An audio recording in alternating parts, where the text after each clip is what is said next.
नमस्कार। मैं राकेश परियार।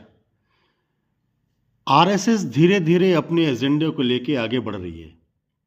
आपको ध्यान होगा, महात्मा गांधी की हत्या के बाद आरएसएस पर प्रतिबंध लगा दिया गया और जब 1949 में प्रतिबंध हटाया गया तो उस समय के गृह मंत्री सरदार पटेल ने कुछ कड़े शर्त रखे थे और उन्होंने कहा कि अगर आप इस शर्त को नहीं मानेंगे तो आपके ऊपर से बैन नहीं हटाया जाएगा। तो आरएसएस ने लिखित में दिया कि हम आपके शर्तों को मानने को तैयार हैं। और वो शर्त क्या है, ध्यान से सुनिएगा। पहला शर्त था कि आपके संगठन का संविधान होगा, क्योंकि पहले तो कोई संविधान था नहीं। जैसा चाहते थे वैसा संगठन चलाते थे, जैसा चाहते थे वैसे कार्यप्रणाली अपनाते थे। दूसरा, उन्होंने कहा कि आपको राजनीति से दूर रहना पड़ेगा, आपके संगठन को राजनीति से दूर रहना पड़ेगा। तीसरा, उन्होंने कहा कि जिस तरीके से गुप्त योजनाएं हैं आपकी संस्था की और जो हिंसा का जो रास्ता है उसे छोड़ना पड़ेगा, क्योंकि पहले हिंसक तरीके से वो संगठन को रन करते थे और उनकी कई गुप्त योजनाएं चलती थी जो गोपनीय तरीके से वो कार्य करते थे।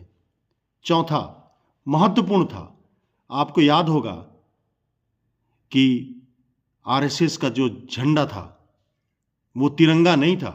वो तिरंगा को अशुभ मानते थे, 3 कलर को अशुभ मानते थे।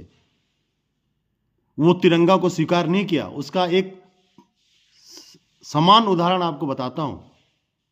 वर्तमान में भी कई वर्षों तक आरएसएस ने अपने मुख्यालय पे झंडा नहीं फहराया और जब 3 युवकों ने उनके मुख्यालय में जबरदस्ती झंडा फहरा दिया तिरंगा, तो आरएसएस ने उन पे केस कर दिया। आपको यह भी ध्यान होगा कि संविधान को मानने से उन्होंने इनकार कर दिया था, संविधान की प्रतियां जलाई थी। तो ये सरदार पटेल ने इन शर्तों को रखा। जब इन शर्तों को आरएसएस ने माना तब उनके ऊपर से बैन वापस लिया गया। तो क्या आरएसएस उन्हीं एजेंडे को धीरे धीरे धीरे लागू करा रही है? अब वर्तमान परिप्रेक्ष्य से मैं आपको जोड़ता हूं। जो एसआईआर हो रहा है, आप देखेंगे कि बिहार में एसआईआर हुआ और एनडीए की सरकार बनी जिसमें बीजेपी की जो रणनीति थी वो प्रमुख थी। उसमें उन्होंने लगभग 90% स्ट्राइक रेट से विजय हासिल की एसआईआर के बाद और सरकार बनाई। सोचिए, अगर यही एसआईआर और यही तरीका सारे देश में अगर लागू हो जाता है और लगभग 90% स्ट्राइक रेट से भाजपा सरकार बना लेती है, तो क्या होगा? तो आप ये समझ लीजिए कि आपको याद होगा कि 2024 के लोकसभा में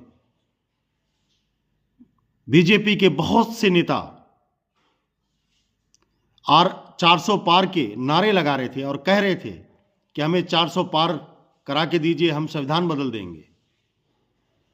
तो क्या जो एसआईआर हो रहा है और उसमें जिस तरीके से स्ट्राइक रेट एनडीए शासन को या भाजपा को मिल रहा है, तो क्या संविधान बदल दिया जाएगा? तो क्या तिरंगा बदल दिया जाएगा? सोचिएगा जरूर।